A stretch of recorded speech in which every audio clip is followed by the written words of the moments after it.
Setelah ini akan ada bincang-bincang dengan seorang ahli statistik mengenai penerapan dari validitas dan reliabilitas ini pada konteks marketing research atau penelitian pada umumnya.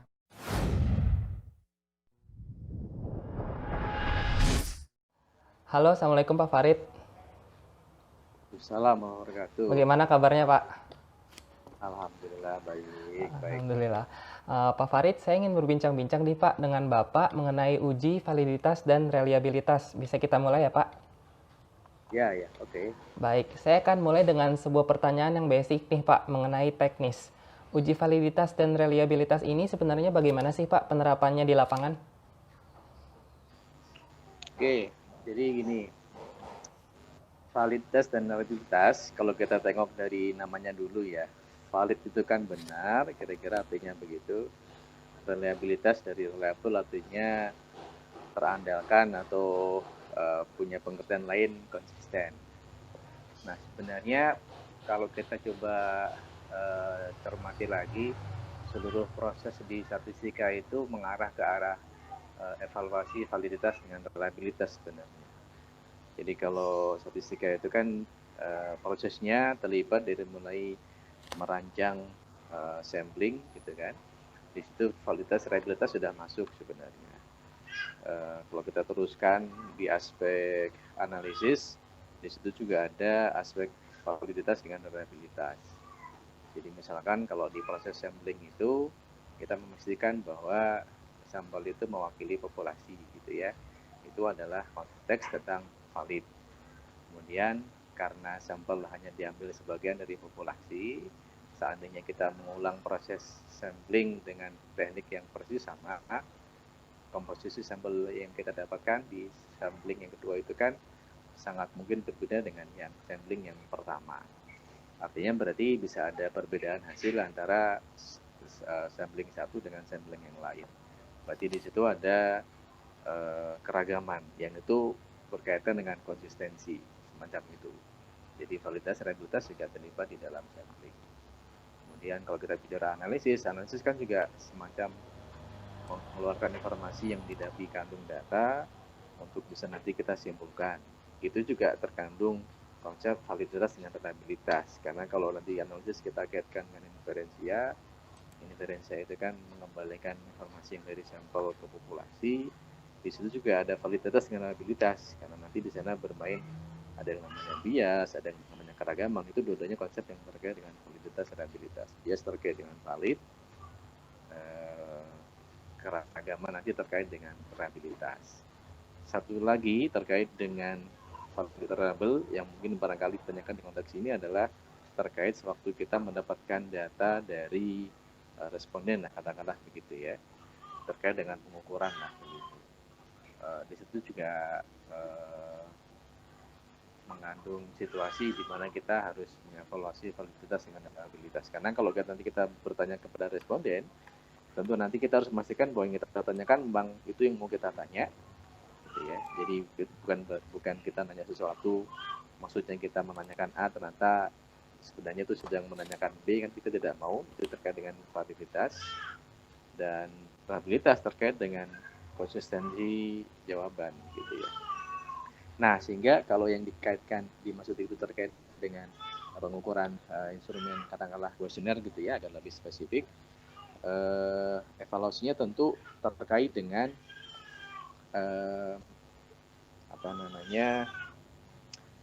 instrumen kuesioner yang sedang disusun itu. Kalau berkaitan dengan validitas, kira-kira ya sederhananya, nanti barangkali bisa lebih diperdalam lagi, itu terkait dengan pertanyaan yang kita maksudkan untuk mengukur sesuatu itu benar nggak sedang mengarahkan ke sana, gitu ya. Jadi kalau kita bertanya yang sederhana nih, misalkan yang sederhana, kita ingin bertanya umur responden gitu ya. Nah, ini kelihatannya sederhana, tapi sudah mulai masuk konsep validitas dengan reliabilitas. Karena kalau kita ingin tahu umur responden, bertanya dengan pertanyaan sederhana, berapakah umur Anda begitu? Ini sebenarnya pertanyaan yang secara redaksi perlu diperbaiki, gitu ya. Nah, misalkan begini, misalkan Misalkan ada seseorang lahir di 5 Februari misalkan begitu ya. Nah, ada dua orang yang berbeda lahir di tanggal yang sama, tahun yang sama, 5 Februari katakanlah gitu ya. Nah, orang pertama ketika ditanya umur dia berapa gitu ya, kalau ditanya di tanggal sekarang Mei, mungkin dia akan menjawab karena 5 Februari sudah lewat, berarti umur dia 16 tahun gitu Iya. kan. Nah, begitu kan. Nah, tapi orang yang lain, sebentar, mungkin saya salah. Harusnya tanggal lahirnya misalkan Setelah. Juni lah, Ya. 1 Juni lah, 1 Mm-mm. Juni ya, tadi salah 1 Juni begitu. Kita tanyakan di bulan Mei, bagi orang yang pertama mungkin dia menjawab karena tanggalnya belum terlewati, tahunnya belum dia tambah. Mm-mm. Tapi orang kedua, karena dia berpikir pokoknya tahunnya sudah terlewati, meskipun tanggal dia belum terlewati oleh tanggal yang sekarang, dia akan menambah 1 tahun jawabannya itu di umur. Nah itu kan berarti tidak reliable gitu kan. Valid memang karena kita menanyakan umur, yang kita tanya memang umur, tapi secara redaksi tidak konsisten karena antar orang bisa berbeda jawabannya. Nah itu kan satu hal yang sederhana tapi menggambarkan lah validitas dan reliabilitas itu seperti apa. Kira-kira gitu pembukanya ya. Oke, Pak. Berarti yang kita uji itu instrumennya ya, Pak? Dalam hal ini kuesionernya. Ya, kalau terkait dengan instrumen yang sedang kita bicarakan, tentu yang kita evaluasi adalah instrumennya, kuesionernya itu. Oke, baik. Nah, kemudian apabila hasil ujinya ternyata menyatakan bahwa kuesioner itu tidak valid atau tidak reliable atau bahkan tidak keduanya nih, Pak. Bagaimana ya, Pak, cara memperbaikinya? Ya, itu tadi kan secara maksud tadi benar ya, tadi saya tanyakan umur, kita ingin menanyakan umur, yang kita tanyakan umurnya, tapi secara redaksi ada yang perlu diperbaiki gitu ya. Berarti yang kita perbaiki redaksinya, naskah atau teks dari pertanyaan itu kita perlu kita koreksi. Koreksi tadi misalkan, bagaimana memperbaikinya? Kita bisa bertanya agak muter sedikit gitu ya. Tanggal lahir. Jadi jika bisa tanggal lahir, bisa juga seandainya tiap tahun Anda merayakan ulang tahun,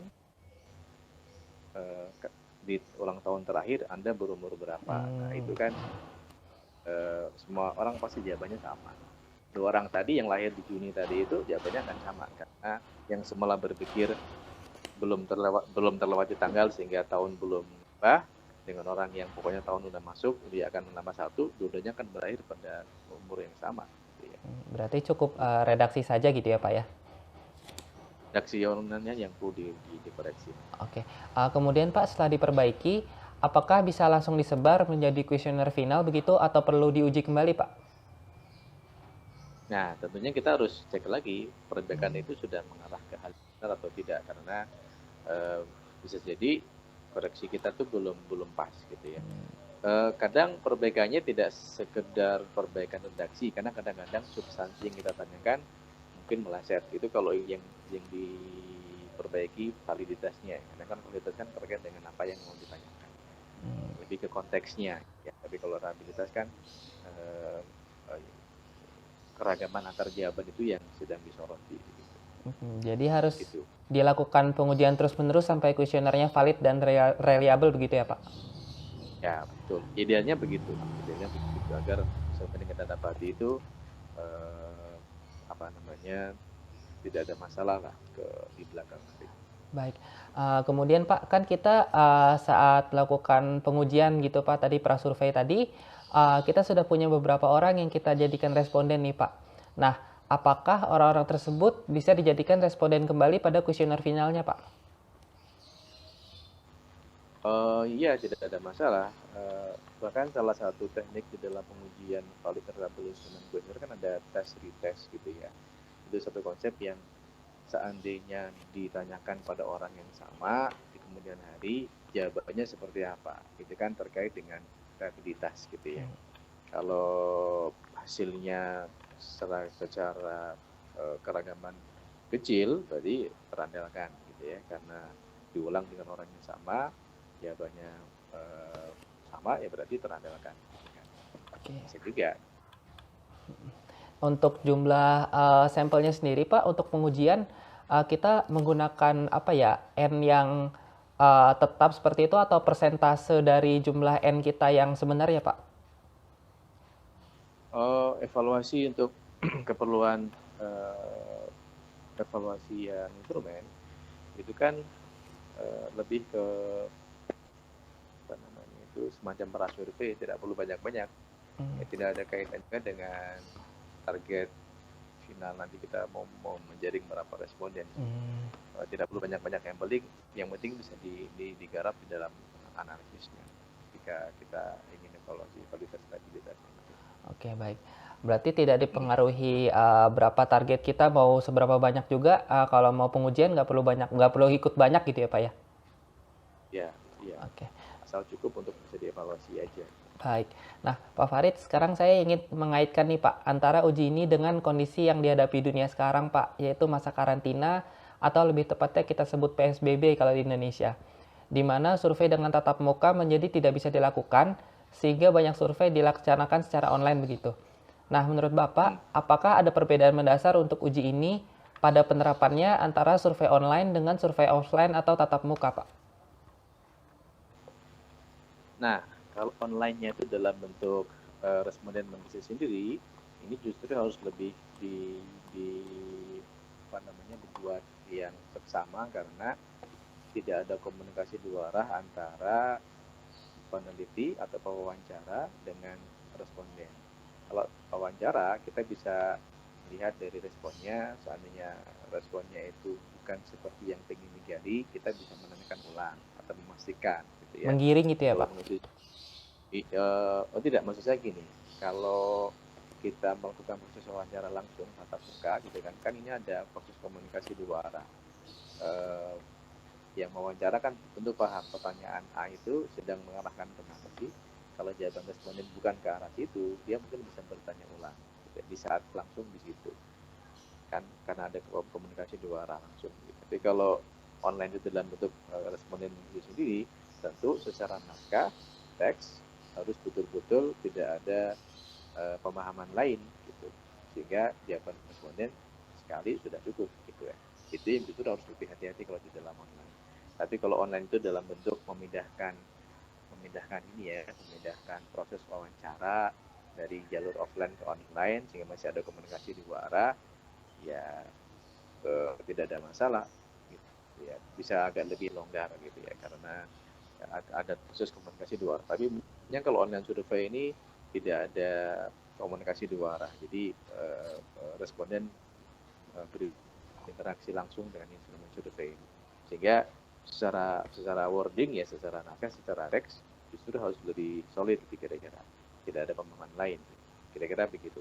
Tapi kalau selebihnya sih relatif sama lah Oke, antara offline dengan online kayak gitu. oke, baik.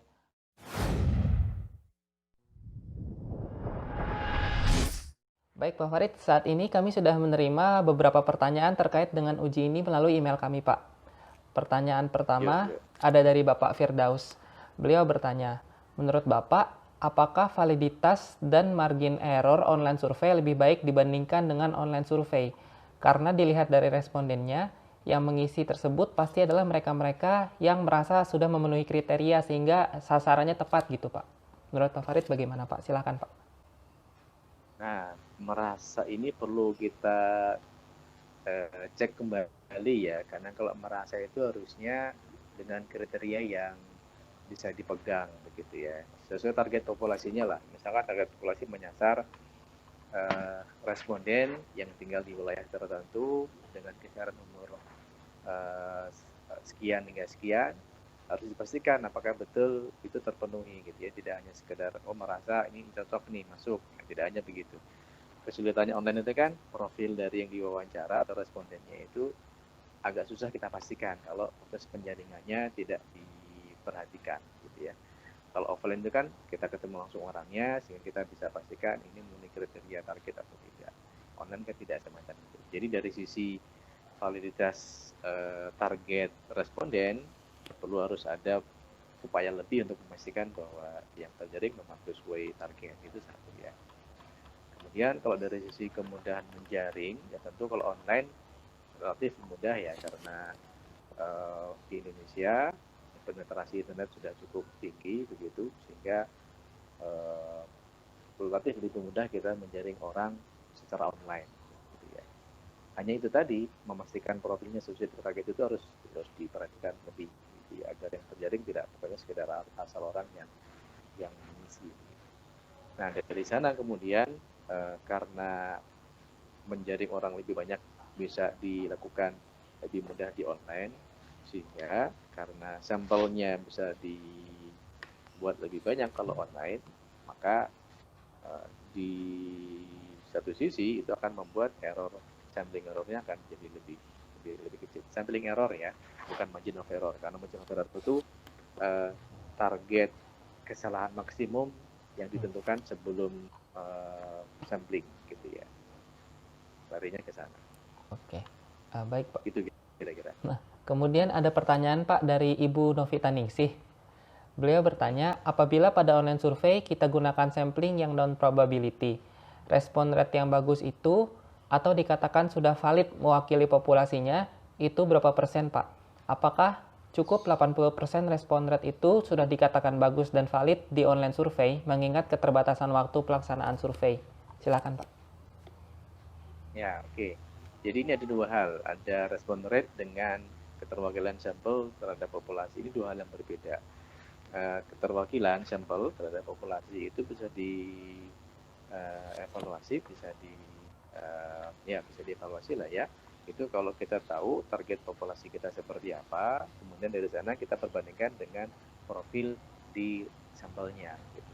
Kayak tadi lah, kalau kita menyasar target populasi adalah misalkan Jabodetabek wilayahnya dengan kisaran umur antara 30 tahun hingga 45 tahun, berarti kita tinggal perbandingkan saja responden yang kita terima sampelnya itu seperti itu atau tidak. Itu aja. Kalau dia di situ berarti sesuai dengan target kan itu. Kalau kita ingin lebih lebih dalam lagi, tidak hanya sekedar 30 sampai 45 tahun, tapi dengan komposisi 30-40 itu 10%, di atas itu 40%, berarti sampel seperti itu tidak.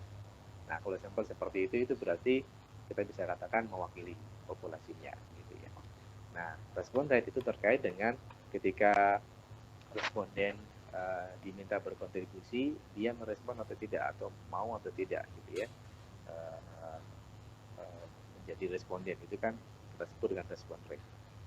Nah, sehingga kalau ada seorang responden yang tidak bersedia, tentu kita harus ganti dengan responden lain yang masih masuk kriteria, kan gitu. Nah, yang jadi problem ketika non probability sampling adalah hal-hal semacam ini dalam pengertian profil sampel dengan profil populasi itu apakah diperhatikan kecocokannya atau tidak, relatif agak kurang. Karena non probability sampling itu umumnya muncul ketika ada beberapa kendala terkait dengan populasi sehingga kita tidak bisa melakukan sampling secara probability. Nah, singkatnya itu dua hal yang tidak berkaitan sebenarnya, karena masing satu sedang menggarap keterwakilan, satu sedang menggarap respon rate rendah bisa mengarahkan kita pada sampel yang tidak mewakili populasi kalau samplingnya tidak benar gitu ya, atau kalau profilnya tidak pas. Tapi respon rate yang tinggi bisa juga mengarahkan kita pada komposisi sampel yang tidak pas juga. Itu dua hal yang berbeda. Jadi intinya kalau memang ingin menggali satu riset yang nantinya ada inferensia gitu ya, maka aspek keterwakilan ini harus kita perhatikan betul. Regardless kondisi respon rate-nya. Gitu. Ya itu tadi, kalau respon rate-nya tinggi ya berarti kita harus menyediakan calon-calon responden lebih banyak. Gitu. Karena nantinya mereka ada yang tidak bersedia untuk menjadi responden. Itu kira-kira. Oke, baik Pak. Nah ini ada pertanyaan terakhir nih Pak, dari Ibu Eviriana. Pertanyaannya sekilas tidak berkaitan dengan uji validitas dan reliabilitas, tetapi jawabannya mungkin berkaitan seperti itu ya Pak. Beliau bertanya, jika kita akan melakukan online survei, instrumen apa saja yang harus disiapkan untuk meminimalisir high bias maupun high variance? Dan kesalahan-kesalahan apa saja yang biasa terjadi saat melakukan online survei ini agar kita bisa menghindarinya? Terima kasih. Silakan Pak. Oke, Ya, online survei ini umumnya kalau saya coba perhatikan dari yang dilakukan eh, selama ini, itu ada seseorang yang membuatkan form online untuk diisi secara online, kemudian dibuatkan linknya dan dimintakan orang untuk mengisi. Nah, problemnya adalah ketika meminta orang mengisi, itu kemudian link ini minta disebar. Nah, ini perlu hati-hati kalau dengan cara seperti ini, kita tidak tahu siapa yang sedang mengisi kuesioner kita, gitu ya. Anggaplah kita menganggap yang mengisi ini jujur, sehingga ketika ada profil sampel yang terjaring itu mereka mengisi dengan benar sesuai kondisi responden itu. Nah, kalau seperti itu yang terjadi, berarti kita harus menjaring kembali ketika kuesioner masuk, responden mana yang sesungguhnya menjadi target, mana yang tidak. Kalau yang tidak harus kita keluarkan. Tapi yang masuk ya kita jadikan sebagai responden, begitu ya. Tapi itu dengan asumsi kalau mereka mengisi dengan benar, gitu ya. Nah, bagaimana kalau tidak? Ya ini susahnya karena kalau pengisian itu tidak sesuai dengan kondisi responden ya jadi bermasalah nantinya, gitu ya. Sehingga proses pengisian online survei yang sekedar membagikan link atau tautan untuk diisi oleh sembarang orang itu harus kita pikirkan untuk tidak digunakan kalau ini ya, kalau tujuannya itu untuk inferensia. Inferensia itu dari sampel itu mau kita simpulkan di level populasi. Berarti kita harus pastikan sampel memang mewakili. Bagaimana kita bisa lakukan proses generalisir ke populasi kalau kita belum bisa pastikan sampel ini mewakili populasi atau tidak. Nah itu online survei gitu ya. Tapi kalau proses itu bisa dijamin ya tidak ada masalah. Perwakilan ini kalau bisa dijamin ya online survei tidak ada masalah. Itu yang potensi sangat besar di online survei untuk makan jadi masalah di belakang. Kemudian yang pertama tadi high bias dengan high variance. Nah ini kan tadi pembuka yang tadi saya kemukakan tadi kan terkait dengan pertanyaan ini kelihatannya ya. Bias itu kan pengertiannya adalah ada perbedaan sistematis antara yang kita dapatkan dari sampel dengan kondisi sesungguhnya di populasi. Nah, kalau terkait dengan sampling, berarti sampel kita tidak mewakili populasinya, itu satu. Nanti akan ada bias nanti.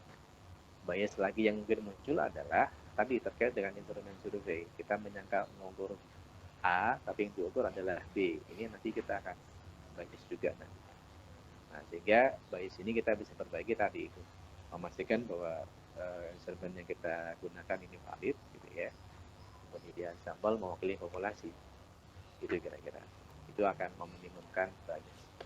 Kemudian variance tadi terkait dengan hasil seandainya dilakukan proses riset yang serupa dengan teknik yang serupa. Hasilnya antar riset itu tadi itu nanti terkait dengan varian tadi. Nah, kalau variannya tinggi, ini biasanya terjadi ketika pertama yang sangat mudah terlihat adalah sampelnya sedikit. Kalau sampel sedikit ya potensi untuk hasil antar sampel beda besar, gitu ya. Ya kita bayangkan kalau kita bertanya kepada 10 orang, hasilnya kalau nanti diulang lagi beda dengan kalau kita bertanya pada 1.000 orang. Hasilnya 1.000 orang ini pasti jauh lebih kecil perbedaan antara 1.000-1.000-nya gitu ya. Jadi kalau 1.000 pertama kita tanyakan hasilnya begini, 1.000 orang kedua hasilnya tidak jauh beda dengan 1.000 orang yang pertama tadi. Jadi kalau cuma 10 dengan 10 orang lagi yang berikutnya hasilnya bisa lebih berbeda. Itu terkait dengan varian. Jadi kalau mengumumkan varian tadi terkait dengan sampel ya. Seperti itu. Nah, kalau di dalam teknik analisis, varian itu bisa diperkecil lagi dengan teknik-teknik analisis yang tersedia. Ya, ini diskusinya nanti bisa panjang lah. Tapi saya tidak mau mengarah ke sana karena kita fokusnya kan di instrumennya. Nah, instrumen tadi, kalau tadi terkait dengan varian, itu berarti tadi terkait dengan reliabilitas. Nah, tadi makanya sebelum kuesioner final kita sebar atau kita gunakan, ya tadi valid reliable instrumen harus kita pastikan benar agar tidak berujung pada bias dan varian yang besar. Kira-kira begitu. Oke, baik Pak Farid, terima kasih atas waktunya Pak untuk berbincang-bincang dengan kami. Semoga ilmunya bermanfaat untuk kita semua ya Pak. Ah, Ya, ya. makasih Pak. Assalamualaikum.